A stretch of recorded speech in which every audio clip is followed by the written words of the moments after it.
My name is Daniel Mercer, and I found out my wife was cheating on me. Not from a text message, not from a friend, not from catching them together, from a stranger on the internet, at 1 in the morning, in my own kitchen, while my wife slept 20 feet away. Here's what happened.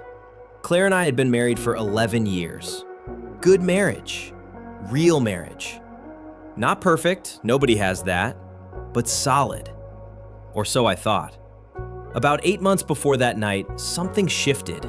Subtle at first. She started angling her phone away when I walked past. She laughed a little too quickly when I asked about her day. There was a new gym bag by the door that was always packed and never unpacked. I told myself it was stress. Her job. A rough patch. I was good at finding explanations. But the body knows before the mind admits it. So there I was, Tuesday night. Couldn't sleep.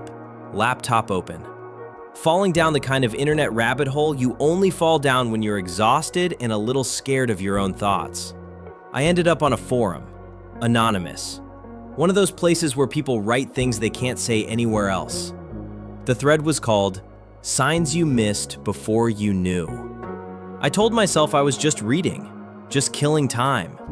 Post after post, people describing the exact kind of slow, quiet wrongness I'd been living with for months. The locked phone, the shift in routine, the way someone can be right next to you and somehow already gone. Then I got to one post near the bottom. Username, quiet_exit_2019. The post started like this. He told me he was working late every Thursday. I found receipts for a hotel 40 minutes from our house. The name on the booking was M. Hartley. I stopped breathing.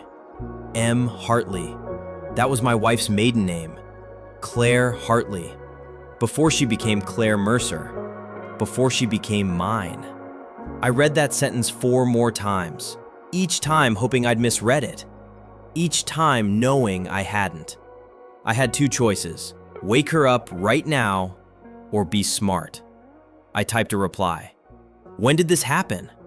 She responded within minutes. 4 years ago, she wrote. Are you okay? I don't think so, I said. Can we talk? Her name was Sandra. She lived 3 states away. And she had been exactly where I was sitting, 4 years earlier, same man, same pattern, same hotel name. His name was Patrick, and he had a type. We talked for 4 hours that first night. By the time the sun came up, she had sent me a folder she'd kept since her own divorce. 3 years of documentation, hotel receipts, timestamps, a financial trail I immediately recognized. I looked at the bedroom door. I could hear Claire breathing, and I made a decision, not to explode.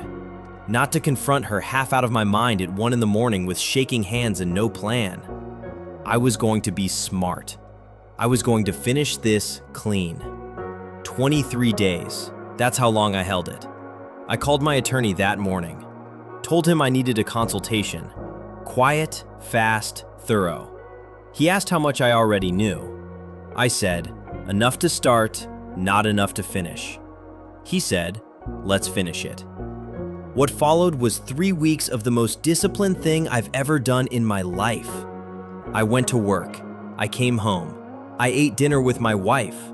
I asked about her day. I watched television beside her on the couch. And every single morning before she woke up, I was building. A forensic accountant found it within days. There was a joint account leaking money in small amounts. 8 months of it. Going to a shared account under a name I didn't recognize. Sandra recognized it immediately. She'd seen it before. I froze the accounts, protected every asset I could, moved quietly, left no footprint. Because here's what Sandra taught me, and it was the most important thing anyone told me through any of this. The moment you show your hand, everything accelerates in their favor. They lawyer up. They start moving things. They get in front of the story. Your only advantage is the window where they don't know you know. So I held it. Every day, I held it. I want to be honest about what those 23 days actually felt like. Because I wasn't calm. I wasn't some machine. There were nights I sat in my car in the driveway for 30 minutes before I could walk inside. There were moments at the dinner table where I looked at her and felt something so large I couldn't name it. It wasn't just anger. It was grief. Watching someone you love become a stranger while they smile at you and pass the salt. I lost something in those 23 days I'll never fully get back. But I finished it. On a Sunday evening, I asked Claire if she wanted to go for a walk. We used to do that, just around the block. We hadn't in a long time.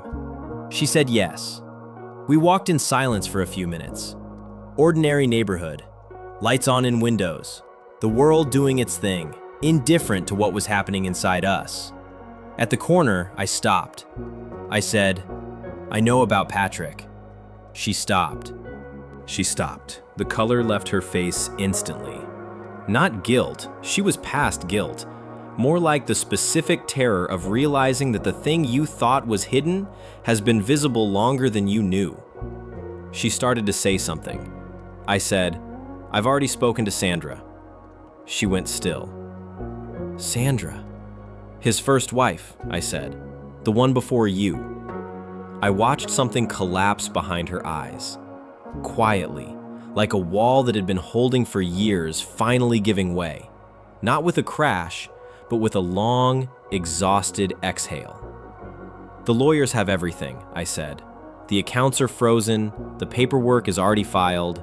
I paused. "I'm not here to hurt you.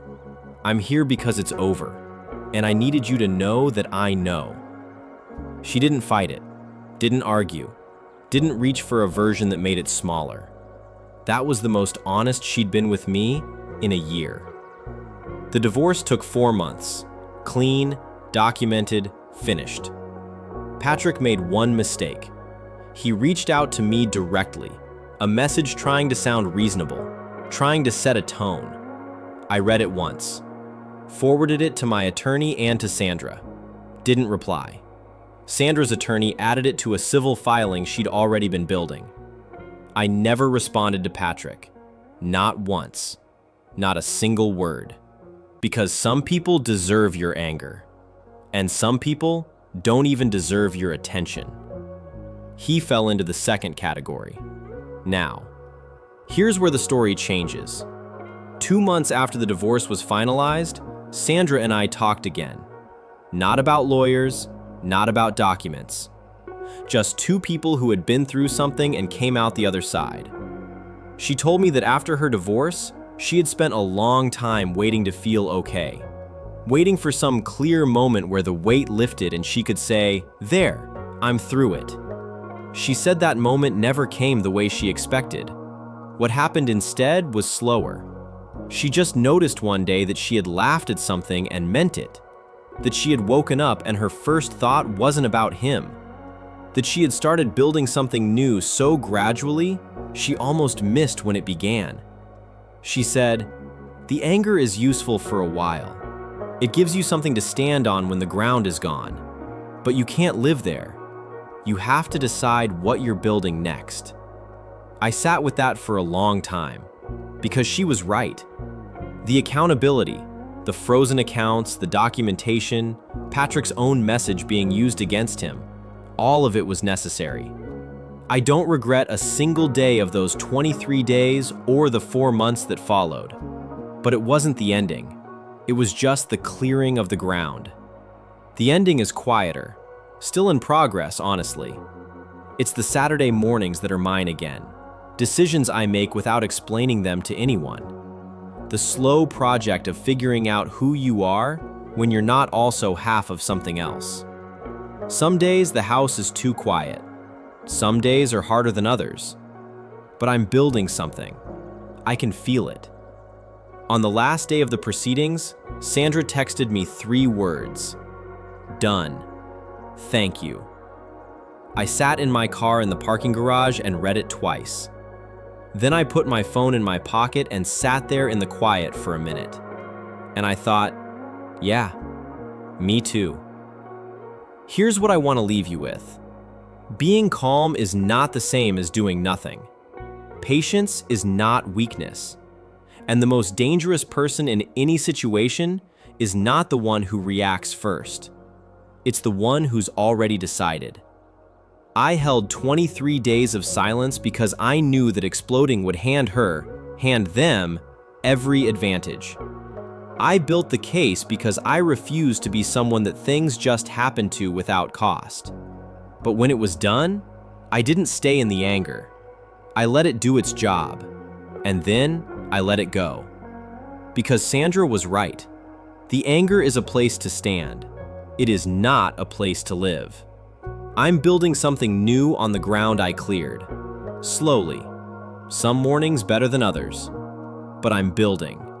And for the first time in a long time, what I'm building is entirely mine.